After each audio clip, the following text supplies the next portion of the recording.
to the Russia investigation. Special counsel Robert Mueller may interview President Trump within the next few weeks. Mueller is investigating possible obstruction of justice, and he wants answers on the firing of former FBI Director James Comey and President Trump's former national security advisor Michael Flynn. But the president and other Republicans claim there is bias in Mueller's investigation, and it extends to missing text messages sent by two FBI officials who worked on the Russia probe. CBS News Justice reporter Paula R is with us now from outside the FBI's headquarters in Washington. Paula, what can we expect possibly from a Mueller interview with President Trump? When do you think that will happen? Well, it could happen anytime in the next few weeks, but right now White House lawyers are still working with special counsel to try to hammer out the terms of this interview. Will this be done entirely in person? Will he just answer questions in writing, or will it be a combination of both? And we know that Robert Mueller will have a wide range of questions for the president, and many of them will focus on the campaign's activities and contacts with Russia, but also this larger, more pointed question on the president about obstruction of justice and his decision to fire former FBI Director James Comey.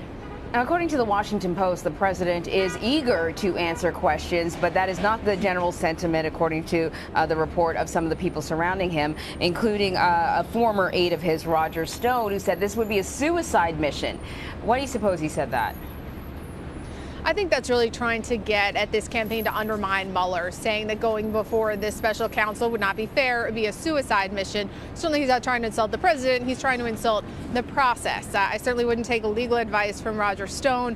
What I can tell you, though, is interestingly, if you read a lot of the depositions that President Trump has given, and there's an argument to be made that he's probably sat for more than any other president because of all of his business dealings, he's a very different man than the person we see tweeting or on the campaign trail. He's very measured. He understands the process.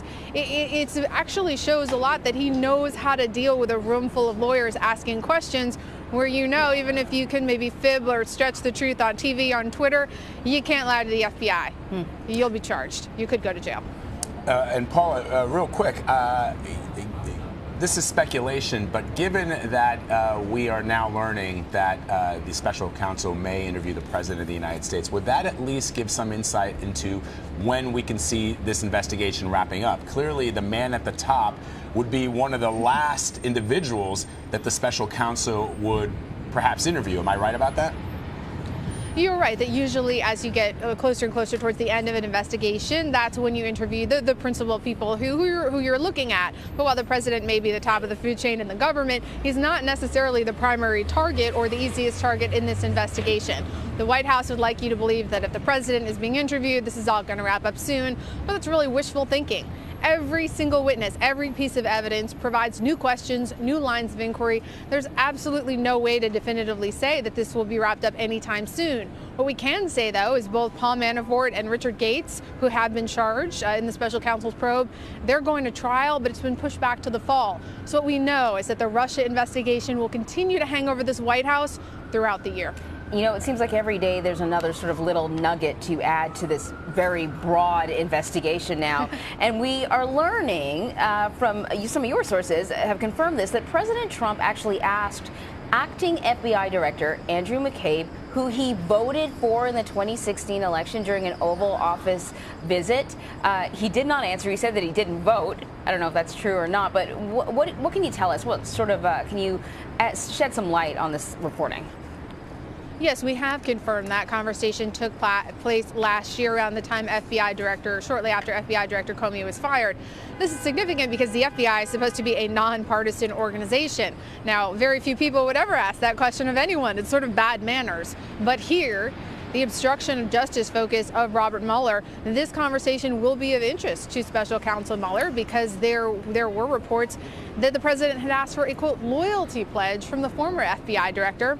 So if you're now asking his successor, hey, did you vote for me or not in the presidential election? That's going to be something that Mueller's going to look at, and he's going to have to decide, is this another piece of possible obstruction of justice, or is it just bad manners? Right, and just to add to that, I think McCabe is retiring perhaps in the springtime. Yeah. So he will be out, Yep. and there's a whole other sort of complicated story about his wife running as a Democrat.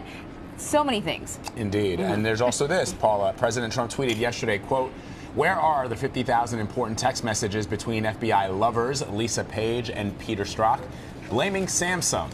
What's the latest there? Well, let's be clear. There are actually an unknown number of text messages that are missing. They actually have 50,000 text messages between these two FBI officials who were having an affair, and many of them are very disparaging towards then candidate Trump, now President Trump. And that's why people are alleging that these two officials were biased. Now, once Robert Mueller found out about these anti-Trump text messages, one of these officials, Peter Strzok, he was kicked off the Russia investigation. He's now back here at the FBI working in human resources. The other official, Lisa Page, she had already moved off of the Mueller investigation. But this is a huge question. There are 5 months during which many FBI phones, not just the phones belonging to these two officials, many FBI phones were not collecting text messages, and this was during a critical period of the Russia investigation, from the presidential transition to the very day Robert Mueller was appointed. The FBI cannot explain why on that specific day suddenly the collection program started working again. And that is something that has Republicans and I think just a lot of people asking, well, what happened? What happened? Yeah, indeed. Paula R, thank you so much as always.